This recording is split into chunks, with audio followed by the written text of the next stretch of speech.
dealing with what we have to deal with. All right, well, we're live now online. Welcome y'all, Facebook, YouTube channel.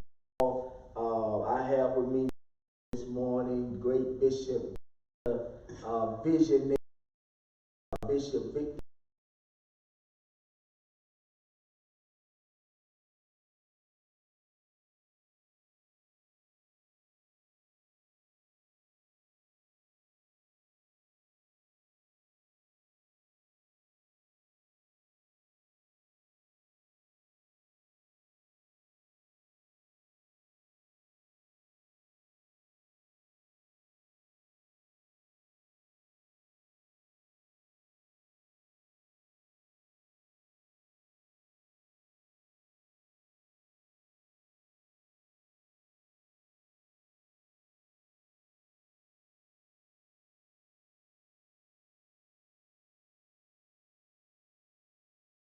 Can do better. Want to let you know we don't have all the answers today. It's not anything formal. It's just a open discussion. First thing my brother and I wanted to kind of talk about was our services on yesterday. I know I taught a full service. He had a full service. I myself, it was only me and the musician and my wife here. We went totally online, and then I talked to Bishop. Bishop said he had about 40 people in, so he can practice safe distance. So I want to talk just briefly about how was yesterday, and how did you feel like that impacted your service with all of this stuff going on.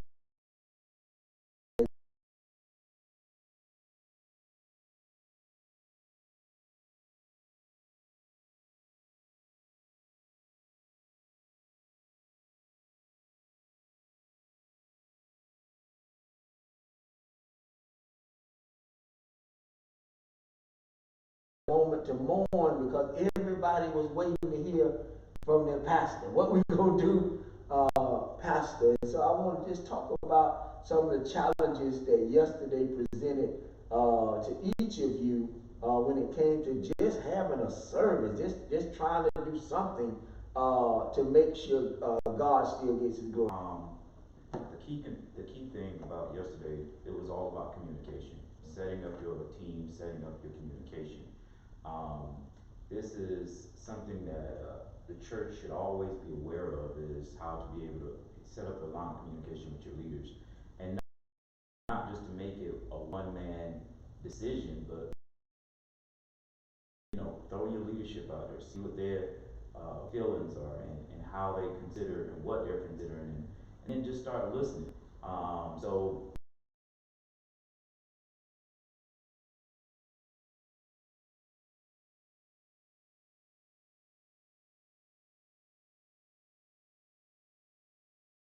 basis, so once the sanctuary is utilized at one time, with the cleaning company that we had, she had already been practicing a scope of disinfecting the facilities from top to bottom. And so when we got online, that was one of the main things. Of course, I'm in the healthcare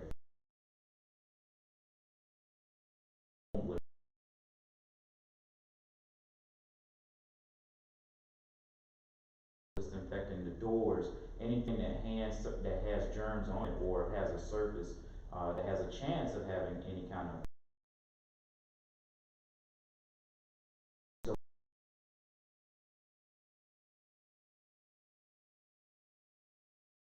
is like, okay, what did we do? Starting with point one, start what kind of chemicals are we using? What kind of actions are we using to clean these surfaces?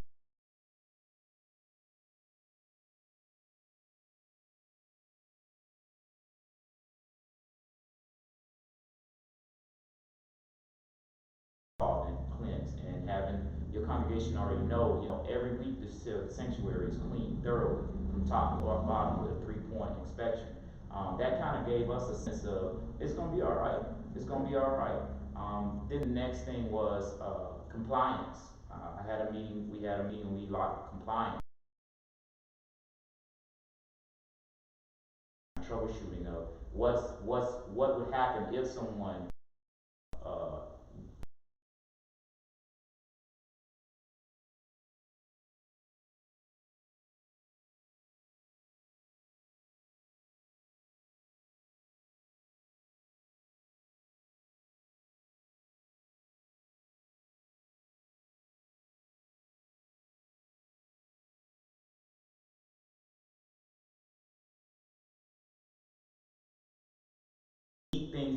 do as a congregation. Correct. How can we make this beneficial to the body, not just to individuals, but to the body? And so then we started talking about small group meetings. Even though they're saying we're going to limit our way,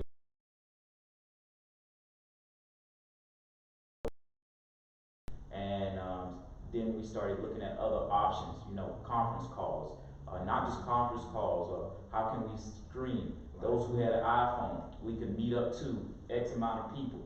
So don't stop the meeting, just because the back.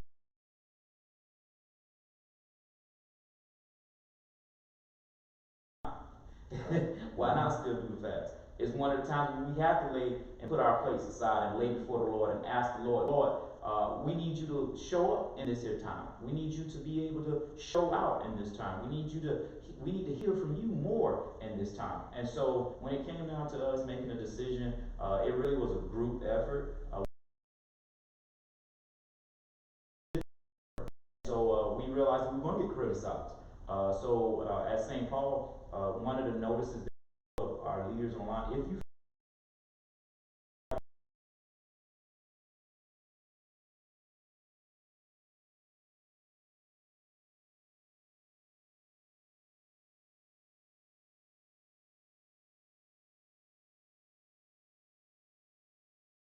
where you had families that were sitting together, but they were spaced out, and we did very well. That's a unique comment. We're gonna come back to that based on what you said about families sitting together. I can honestly say, Pastor Hickson, that my plan was horrible when it came. Plan in place that I put in place years ago, but the actual implementation of the plan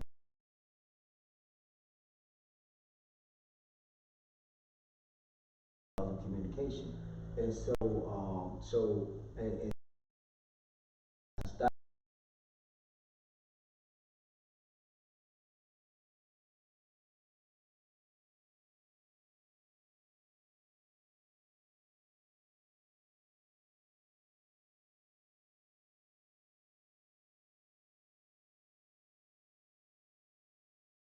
How was your service successful? And then when you address that, talk about the spirit of the congregation. Like, was there a difference? Was there a sense of fear, or was there a release of worship during this time? Because it could have went either way based on the conversation we had. Was it some coming into fellowship, or was it a spirit that invoked God's presence in the place? What happens is we had a funeral Saturday following.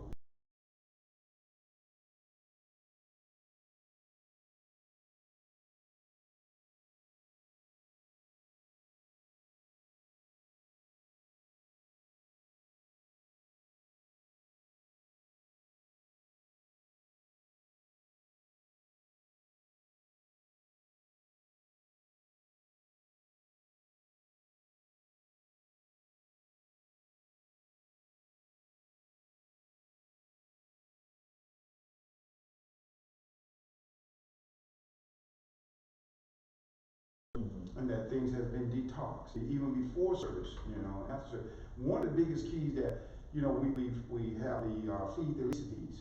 So we have to, okay, now how are we going to feed? We average about. Wow. We still got to take care of the ones that's less fortunate. We got to look at the ones who don't have the money to go out there and they depend on us to feed. Wow. See, those things that we have to look at. We got to still, and that's a part of the service. That's a part of the ministry. If you shut down, what they're going to do?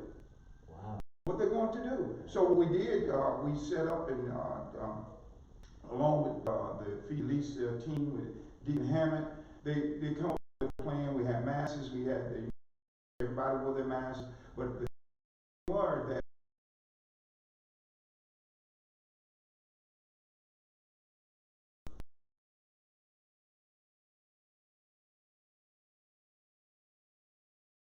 We don't open up to 10 a.m. So what happens when you shut them off?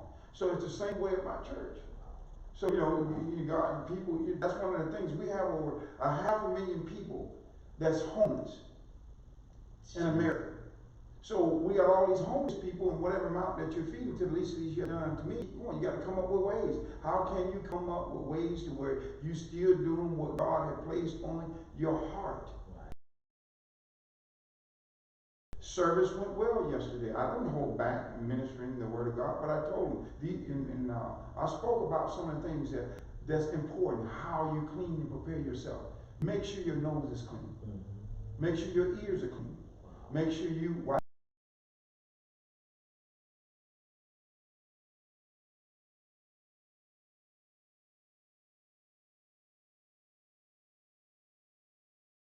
They keep hearing on the news how many died, but never how many survived.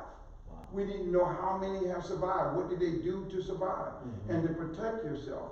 And so service went out well. It was short. I wouldn't want to say short, but we did our normal thing, praise, worship, and they worshiped the Lord. It was a time to praise Him. And allow them to come in to worship. And we didn't have no.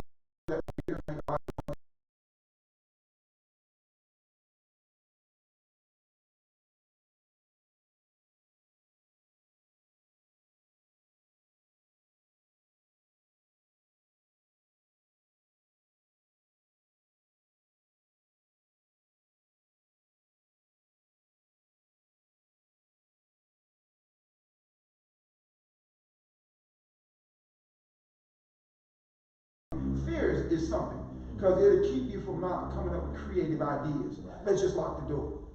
No. Leprosy. They put them off in caves. And then once they was healed, they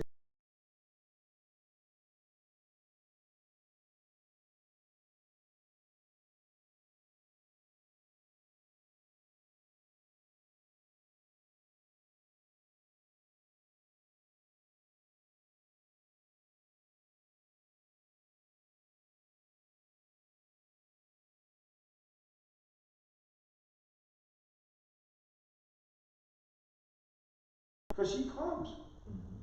And it's amazing, people come and join the ministry. Yesterday, they come in and took a stand. Hey, here I am. So we can't shut down completely, because you got to remember, it's separate church from state. But if you practice what they tell you to do, have the distance, do the distance. You know, my plan was that if we have more that we can't separate, we're going to use the overflow and the diamond separating of the.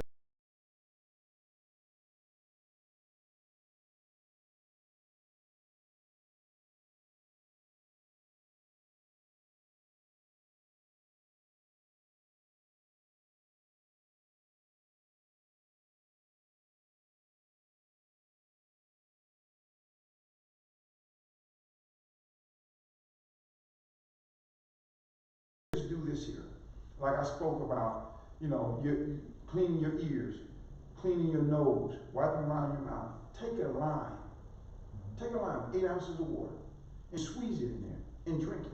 No sugar or anything. It's gonna build your immune system. Wow. And I was telling them, let's build our immune system. You have to build your immune system. When we see in the store, are they buying?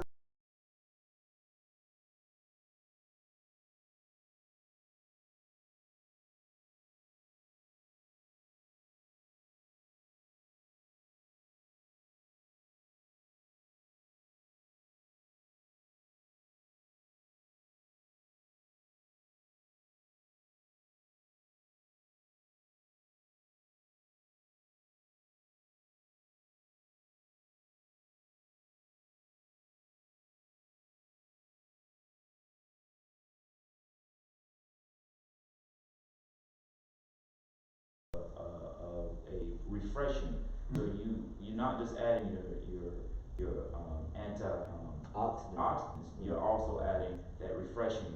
So mint with the lime, it actually allows the cut of any bacteria that may be, it cuts it really short, so it won't be able to eventually be detrimental.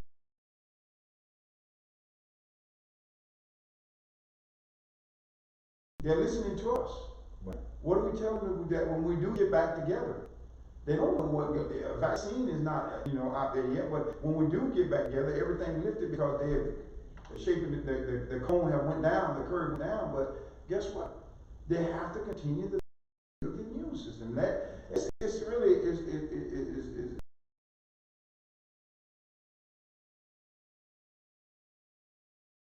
look at him today, look better than, he looked good, because he took place. And here's a challenge that I see going on in society is there's a facts feed.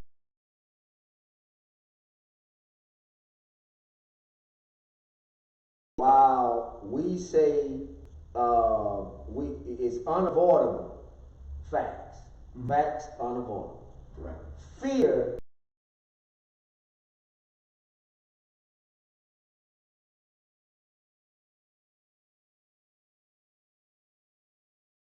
to kind of back up or promote fear.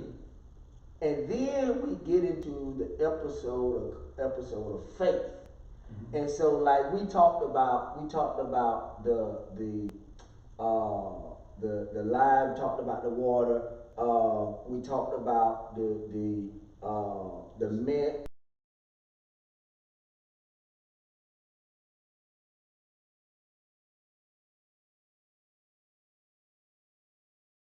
That Pastor Stiles said earlier, and I mentioned this yesterday online.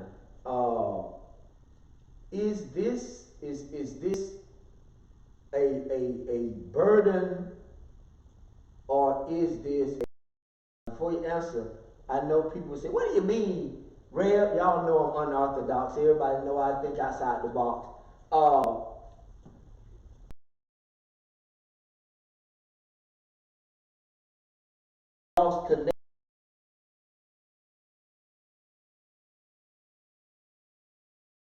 Saturday, there was a family down the street by my mother's house. Mm-hmm. Had no clue that all of those people in my mother's yard was family. Stay in the same town, walk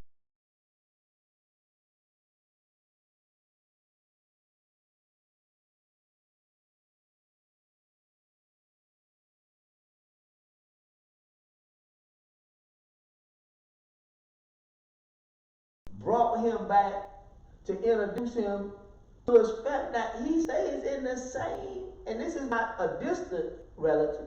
Mm-hmm. This is first cousin. So I'm saying now, is this a moment that we are being corralled?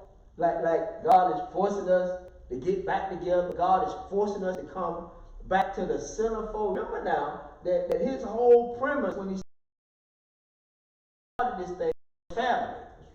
It was all about family, the structure of the family, the strength of the family. I didn't mean to alliterate, that just came out like that. I'm not alliterating. But I'm just saying.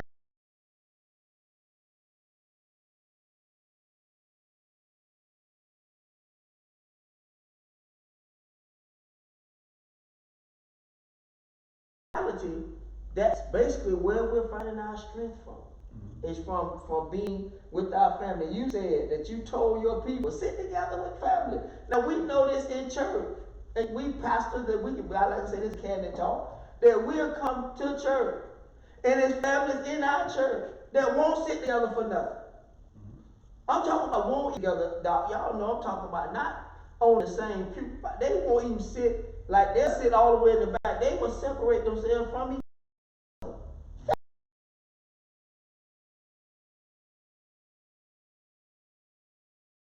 They were family until somebody died. So is this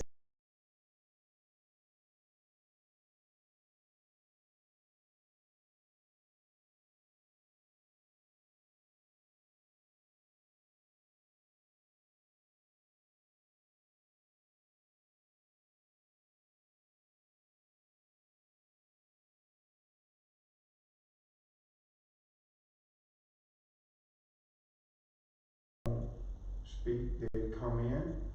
If they do speak, they'll wait. They come in, listen to the word, and they're gone. And And I always tell them, let's cross the lines and shake and be glad to greet this one that you're here. Because simply that it builds us and build our character. Right. If we want to have the character like Christ, we're going to have to realize that that's on the earth and around the world. Attention to what, because I believe that man had got to a point to where I'm doing it all myself. And it does not matter how much money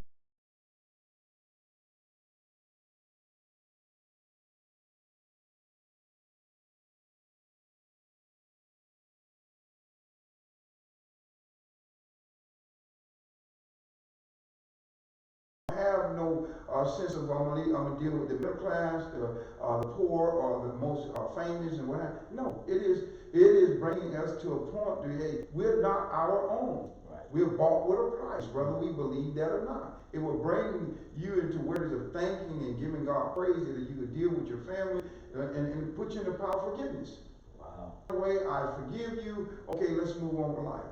Because there's too many times we as pastors where we see families after a funeral and you brought funeral in, and because you wasn't on the wheel and you wasn't in the wheel because the living mother took you out of the wheel because you didn't come by and visit them anymore.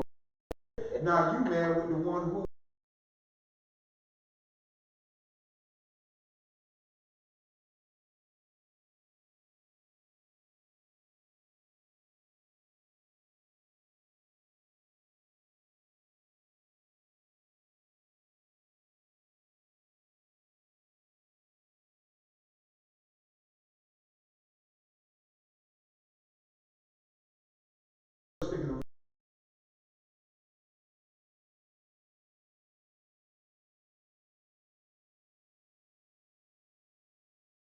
So what I do, we have to realize that funerals, it becomes so sensationalized and everything like that there, till we forget about the purpose why we're there. The Bible says we have a time to mourn. There's going to be a time to mourn. And so what happens is we defeat the enemy right there. Now, since you ones in the back have not hugged and talked to one another, come on up and start hugging. We're going to defeat it. And you'll be surprised how many sisters and brothers who have spoke to each other in 10 years start speaking to one another because the pain is so great. And it is the way that we're coming together. We're coming together, and if the one that don't want to come together, they don't want to come together. Some failed out because of what it married each other for 20 years. This is the moment in time that blood is sticking.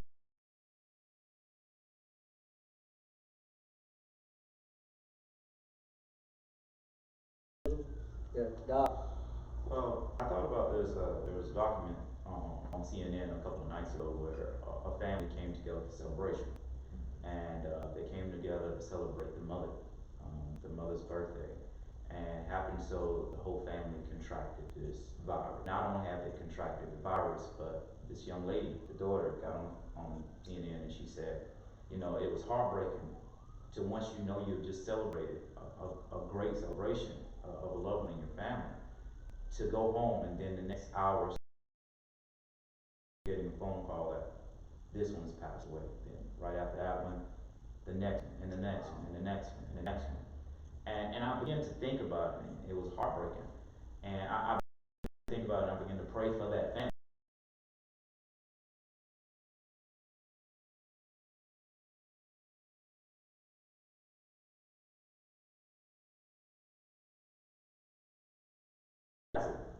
What happened during Passover? Yeah. How ironic is it that even though we're beginning to look at ourselves here in society as Solomon and Gomorrah, but how is it that God's brought forth something to bring the family back to the center of Him? Who is God? God is family. To bring our attentions, to show how we as society need to bring Him back to the center. And the center is the family.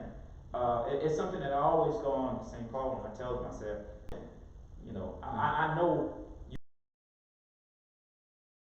shortcomings as family. I know who is my family. I know who isn't in my family. I know who to reach out with certain things. I know that if I want some good to eat, I go to Big Mama house. Right.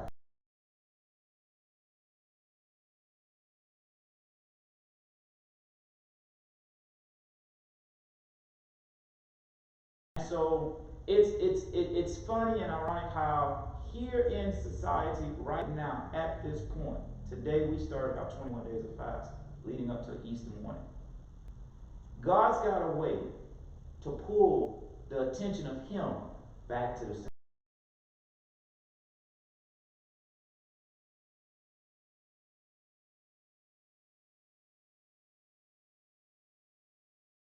In order for you to get the attention, in order for you to get the praise. So it's not out of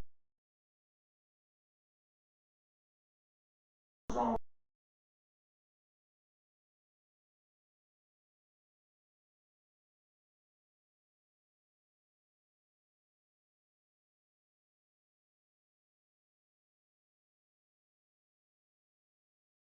One of them said, Pastor, your whole family comes to church with you. Yeah. And if the dog was allowed to come, he would be sitting up in there. Because my main motto is all will worship in my family. All will worship.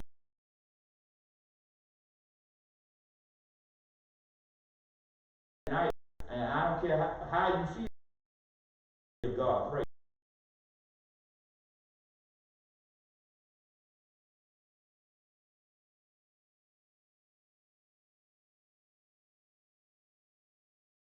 I appreciate that. I think it's so unique now that when I see people talk and you read Facebook posts and you get parents that are now having to spend forced time with their kids.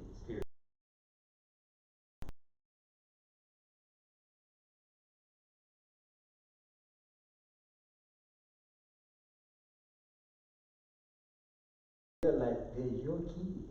Like Right. if anybody should be able to sit and stay in a house, like this should be a blessing.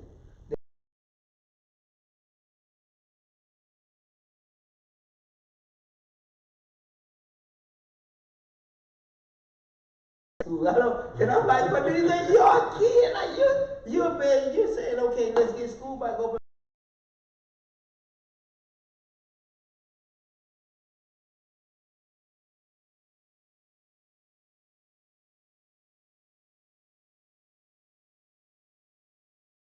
To me about the home. Like what is the home now to us? You remember, we all remember growing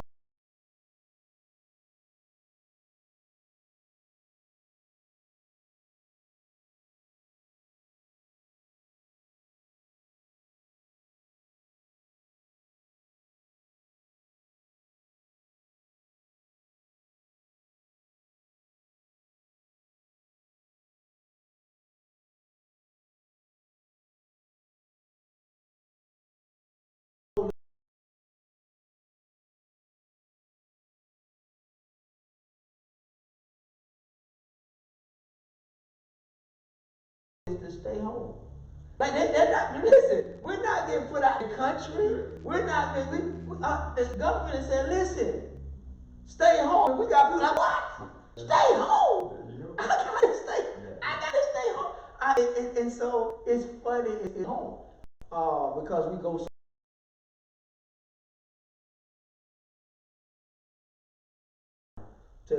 to us that it is seemingly tormenting us by telling us to stay at home. Stay at home. Didn't say you.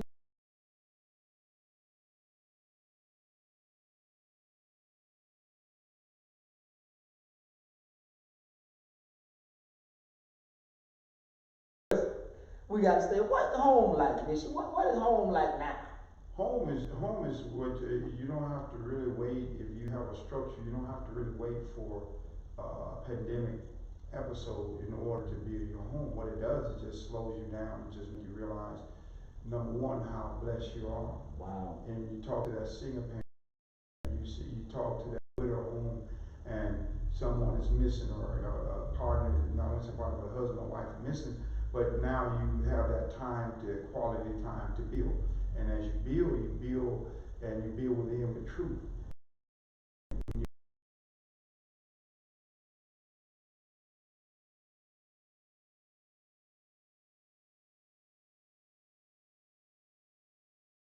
And when they said supper, these kids don't know what supper means.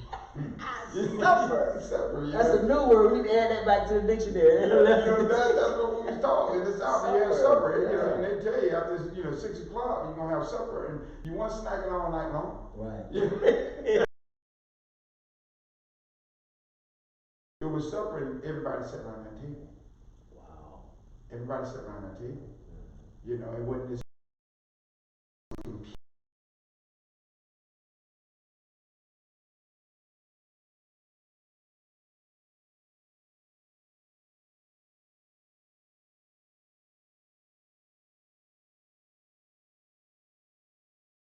Brings us into a reassurance is worshiping and trusting God, and we get that reassurance, and then therefore we'll be able to rest. Right. You know, because we have to have that reassurance, and it brings us into awareness what it's about. And when you tell them about supper, you tell them about, hey, you didn't have meat it was Sunday, you know how to appreciate those things. Right. But if you have not lived through that, you won't know how to appreciate what it was, you know. My grandfather would tell you,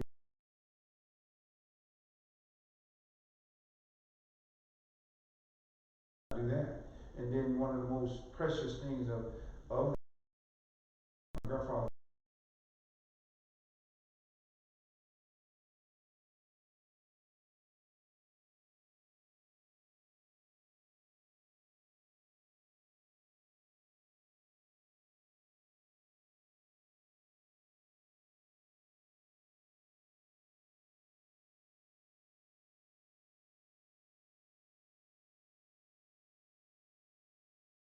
technology, and what happens is that when you're on the opposite side of the house, they're texting you, why are you texting me? You know, we're not like living some mansion, you know? So these things really plays a valuable part, and we have to get back to that structure. Even if you're a single parent, you don't be afraid. Don't live in bitter experience. If a divorce, don't live in bitter experience, move on. Build a structure that you was raised upon. That's right. Build that structure. Continue that structure, because you have your siblings, your grandchildren, but you let them see a balance. Regardless of what, let them see a balance. And as they see that balance, they'll take on what they have been taught. Wow. I think it needs to be a moment of reintroduction into family. Yeah. Mm-hmm. Somebody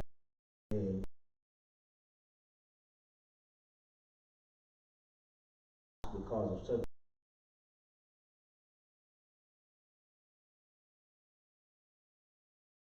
I'm the one that should be an integral part in your life.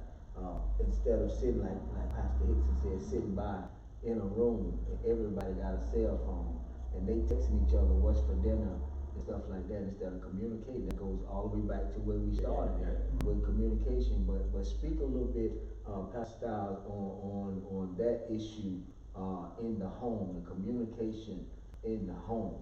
Well, it feels like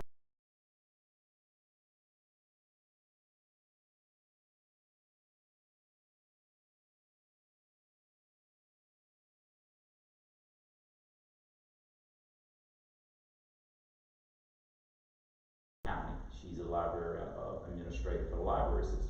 And so 9 times out of 10, she's always commuting downtown. Right. So her morning starts at 6 a.m. or 6:30 a.m. going to the gym for an hour, and then we may kiss each other one way, and then we don't come back together again until 9, 10 o'clock, especially if there's a church event, because then she's got to come where she at to the church event. So being able to, we always say a calendar rules our life. Yes. that's the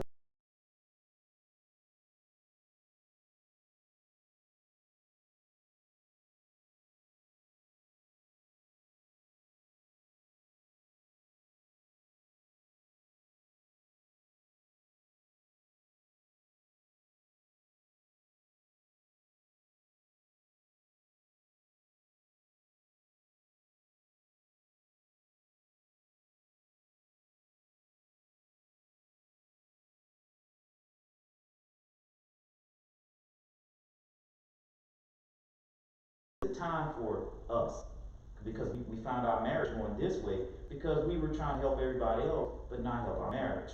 And in doing so, we had to come together and figure out, when do we say outside is enough? When do we start focusing on each other? When do we start pouring and investing back into each other? And I teach this to St. Paul, is investing your time. If you want a relationship with God, you got to invest time in it. There's an investment that goes into it. It's just not just going to happen. You're going to have to make a sacrifice. You're going to have to make a quality time for that. And so me and my wife, we had come and sit down to the table last year and say, okay, what day is our day? When are we going to make an investment and deposit into us? And so this comes at a time in society where we as people, we as the children of God, need to take this as a precious, valuable time.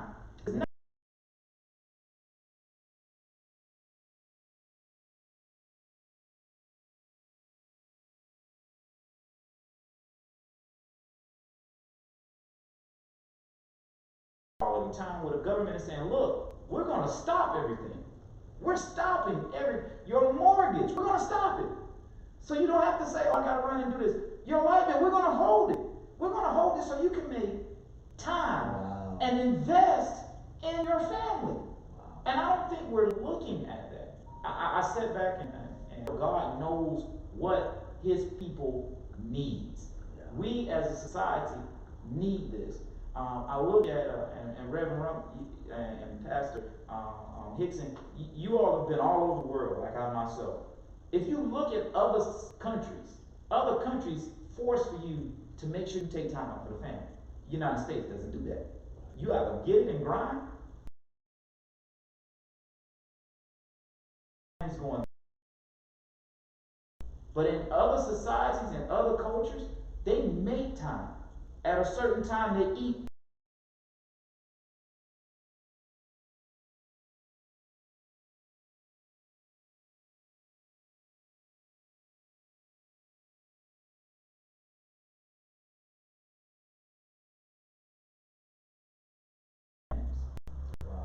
It's time for us to invest in our families. It's time for us to sit down and talk. You talked about it stop calls. Hey, I'm your dad. Me and my family, we're a blended family.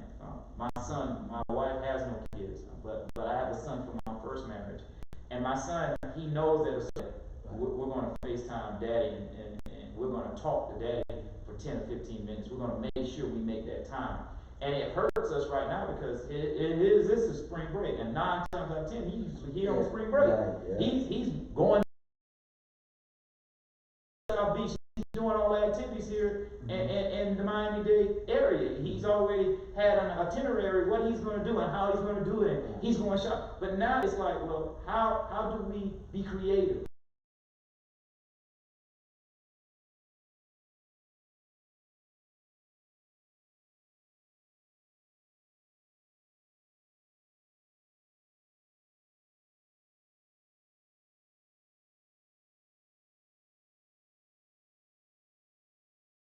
Their child by the hand, but the child's running all around because you haven't put any value into that child and say, look, no, we have principles.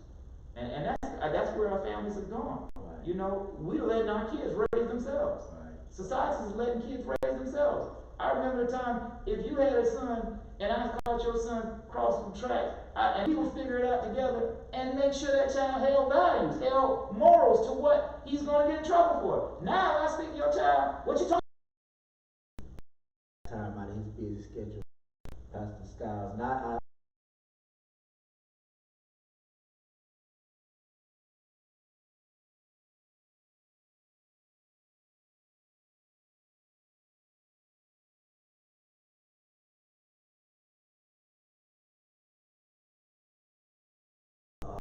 we actually talk about real life issues. We have real life concerns, and we just like each of you have to deal with real life issues.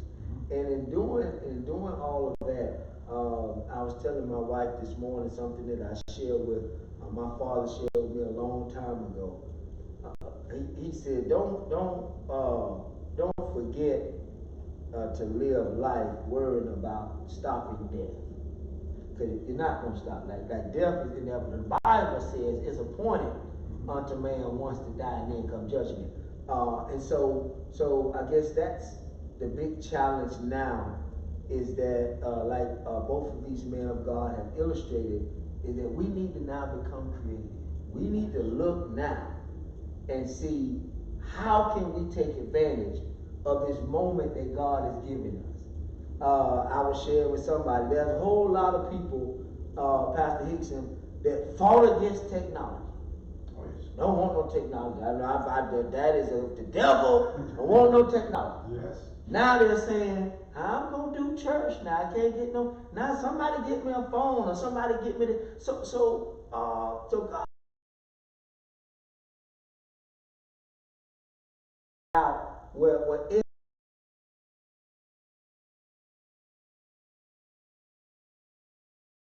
God is stopping everything but fellowship and family.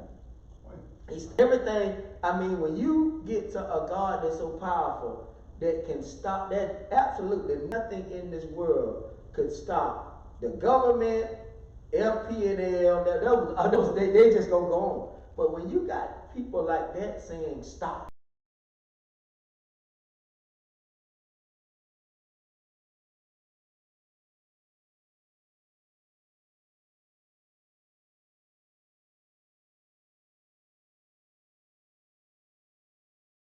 it's amazing how God, with a simple plan, would stop this great country called America, who we thought was greater. We thought we got to the point we believed that we might have been bigger than God. Don't do nothing He said. And now we're at the point now where God is forcing us. We talked earlier before we came on live, and we're getting ready to fellowship and leave with the prayer. But we talked about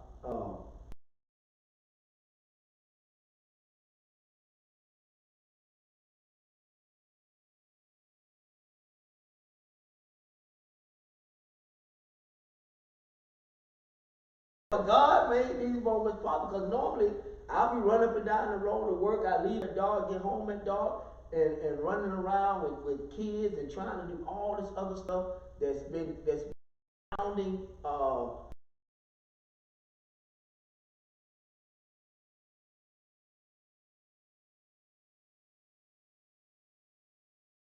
Pastor Hickson will just close us out in a word of prayer, and then we're going to say goodbye to our Facebook Live. I don't know whether we're going to do it again. I don't know.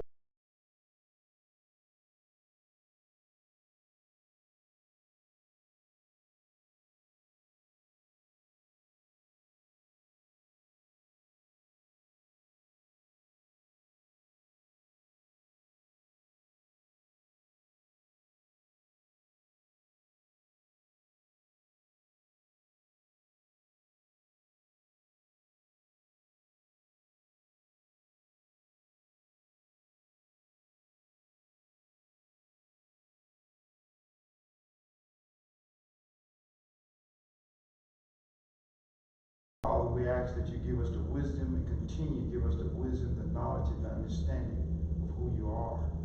Father, embrace us with staff that will not only strengthen us, but will pray as well for us. And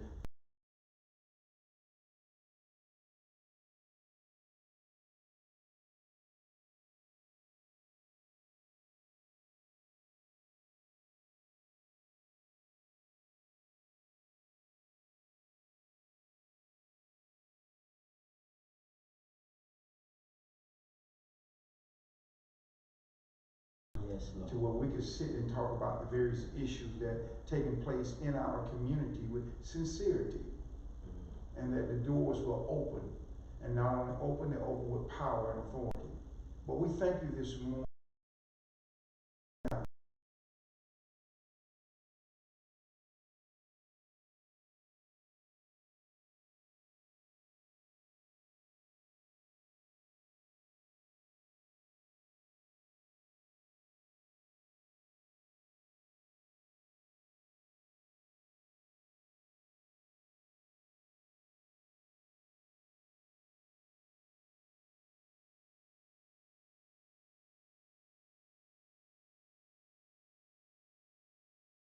Yes, Lord. And Father, as we walk on this journey through this time, the disciples never traveled with just one, they traveled in pairs.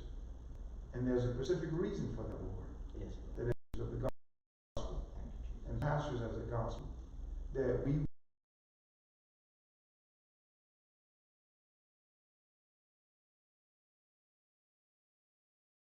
were able to talk our deepest concerns. And we'll give you the praise and all of the glory forever. In Christ's name I pray. Amen. Amen.